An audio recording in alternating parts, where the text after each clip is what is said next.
जय श्री कृष्णा। श्री राधे राधे जी, आपका हार्दिक स्वागत है आपके अपने YouTube चैनल पर। हर माँ की चाहत होती है उसकी संतान दीर्घायु हो, उनका जीवन सफल और सुखमय बने। इसके लिए माताएं भगवान की पूजा और व्रत भी रखती हैं। ऐसा ही एक व्रत है जिसके बारे में कहा जाता है कि जो माताएं यह व्रत रखती हैं उनकी संतान दीर्घायु होते हैं और उन्हें अल्प आयु में संतान की मृत्यु का कष्ट नहीं सहना पड़ता है। इस व्रत का नाम जीवित पुत्र का व्रत या जीतिया व्रत है। इस व्रत के बारे में भविष्य पुराण में एक कथा मिलती है जिसे कैलाश पर्वत पर खुद भगवान शिव जी ने माता देवी पार्वती जी को इस व्रत और कथा का महत्व बताते हुए कहते हैं कि हे पार्वती, आश्विन कृष्ण अष्टमी तिथि के देवता जिमुत वाहन हैं। इन्होंने भगवान श्री विष्णु के वाहन गरुड़ से वरदान रूप में देवत्व को प्राप्त किया है। तब माता देवी पार्वती देवों के देव महादेव से इस पूरी कथा को सुनाने का अनुरोध करते हैं और जिमुत वाहन के देवता बनने की सारी कथा सुनाने को कहते हैं। देवी पार्वती जी के अनुरोध पर भगवान शिव जी ने जो कथा सुनाए थे वह कथा आप लोगों को सुनाने जा रहा हूँ और साथ ही साथ YouTube परिवार के सभी के बच्चों की कुशलता और उनकी दीर्घायु होने के लिए भगवान शिव जी, माता पार्वती जी और भगवान जिमुत वाहन जी से बारंबार विनती करते हुए वीडियो में आगे बढ़ रहा हूँ। हमारी प्रस्तुति आपको अच्छी लगे तो वीडियो को लाइक और अगर अब तक आपने इस चैनल को सब्सक्राइब नहीं किया है और आप नए हैं तो चैनल को सब्सक्राइब करके अपना प्यार और आशीर्वाद भी हमें जरूर दीजिएगा। तो आइए कथा को सुनते हैं। द्वितीया व्रत की कथा के अनुसार सतयुग में गंधर्वों के एक राजकुमार थे जिनका नाम जिमुत वाहन था। वे बड़े ही धर्मात्मा, परोपकारी और सत्यवादी थे। राजकुमार जिमुत वाहन को अल्प आयु में ही उनके पिता ने राज सिंहासन पर बिठाकर वन में प्रभु का स्मरण करने चले गए। लेकिन राजा जिमुत वाहन का मन राजपाट के कार्यों में नहीं लग रहा था, इसलिए वे राजपाट की सारी जिम्मेदारी छोड़कर अपना सारा राजपाट अपने भाई के ऊपर सौंपकर अपनी पिता की सेवा के उद्देश्य से उनके पास वन में चले गए। वन में ही उनका विवाह मलयवती नाम की एक कन्या से हुआ। एक दिन की बात है, जिमुत वाहन जी वन में भ्रमण कर रहे थे और भ्रमण करते हुए उनकी भेंट एक वृद्ध महिला से हुई जो नागवंश की वृद्ध महिला थी। उन्होंने देखा महिला काफी दुखी है और रो रही है। महिला को देखकर उन्हें उनके ऊपर दया आ गई और वे उस बूढ़ी महिला के पास जाकर उनसे रोने का कारण पूछे। महिला विलाप करते हुए बड़ा ही करुण शब्दों में उनको अपनी व्यथा सुनाने लगी। उन्होंने बताया कि मैं एक नागवंश की बूढ़ी माता हूँ और मेरा एक ही पुत्र है जिसका नाम शंखचूड़ है। पक्षीराज गरुड़ हम नागों को तंग कर रहे हैं। वे कभी भी कहीं भी नागों और उनके बच्चों को मारकर अपना आहार बना रहे हैं।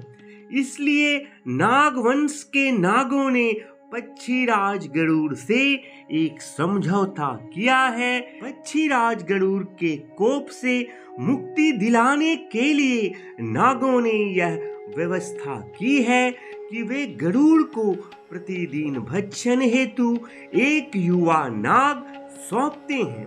आज मेरे पुत्र शंखचूड़ की बलि का दिन है।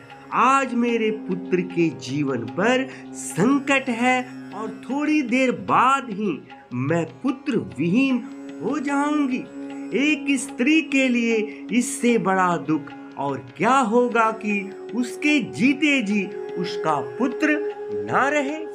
और इसी बात को सोच सोच कर हे राजन, मेरा छाती फटा जा रहा है। अब मेरा पुत्र ही जीवित नहीं रहेगा तो मैं जीकर ही क्या करूंगी।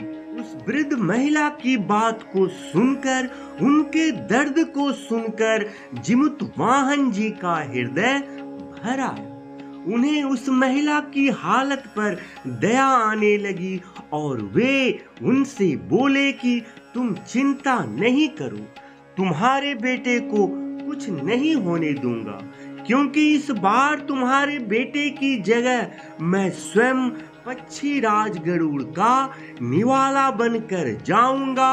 और उन्होंने ऐसा ही किए। अपने पूरे शरीर पर लाल रंग का वस्त्र से ढककर उसी शिला पर जाकर लेट गए जहां गरुड़ को भोजन के लिए प्रतिदिन नाग को रख दिया जाता था। तय समय सीमा के अनुसार गरुड़ भी आ गए। लाल कपड़े में लिपटे जिमुतवाहन को गरुड़ अपनी पंजों में दबोचकर अपनी कठोर चोंच का प्रहार किया और जिमुतवाहन के शरीर से मांस का बड़ा हिस्सा नोच लिया। इसकी पीड़ा से जिमुतवाहन की आंखों से आंसू निकलने लगे और वह दर्द से कराहने लगे। अपने पंजे में जकड़े प्राणी की आंखों में से आंसू और उसके मुख से निकलने वाली कराह को सुनकर गरुड़ बड़े ही आश्चर्य में पड़ गए, क्योंकि ऐसा पहले कभी ना हुआ था। उन्होंने जिमुतवाहन से उनका परिचय पूछा। जिमुतवाहन ने सारी कहानी सुनानी शुरू कर दी। जिमुतवाहन ने उस वृद्ध महिला से कही गई सारी बातें सुना दी और कहे कि हे पक्षीराज गरुड़, इसलिए मैं आज एक माता की गोद को बचाने के लिए, उनकी पुत्र की रक्षा करने के लिए वह अपने प्राण देने आए हैं।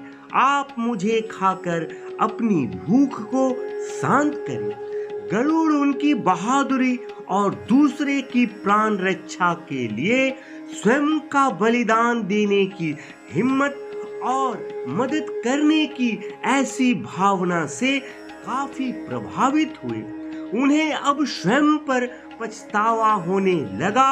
वे सोचने लगे कि यह एक मनुष्य है जो दूसरे की पुत्र की रक्षा के लिए स्वयं की बलि दे रहा है, और एक मैं हूँ जो देवों के संरक्षण में हूँ किंतु दूसरों की संतान की बलि ले रहा हूँ। उन्होंने जिमुतवाहन को मुक्त कर दिए और बोले, हे उत्तम मनुष्य, मैं तुम्हारी भावना और त्याग से बहुत प्रसन्न हूँ। मैंने तुम्हारे शरीर पर जो घाव दिए हैं उसे ठीक कर देता हूँ। तुम अपनी प्रसन्नता के लिए मुझसे कोई वरदान मांग लो।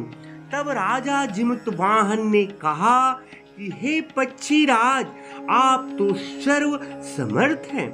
यदि आप हमसे प्रसन्न हैं और मुझे वरदान देना चाहते हैं तो आप सांपों को अपना आहार बनाना छोड़ दें, और अब तक आपने जितने भी सांपों के प्राण लिए हैं उन्हें जीवन प्रदान भी करें।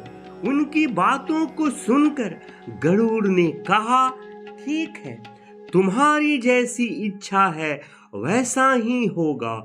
और यह भी बोले कि हे राजन, जो स्त्री तुम्हारे इस बलिदान की कथा सुनेंगे और विधि पूर्वक व्रत का पालन करेगी, उसकी संतान मृत्यु मुख से भी निकल जाएगा। और तब से ही पुत्र की रक्षा हेतु जुमुत वाहन की पूजा की प्रथा शुरू हो गई। इस पावन कथा को ही कैलाश पर्वत पर स्वयं भगवान महादेव ने माता पार्वती जी को भी सुनाए थे।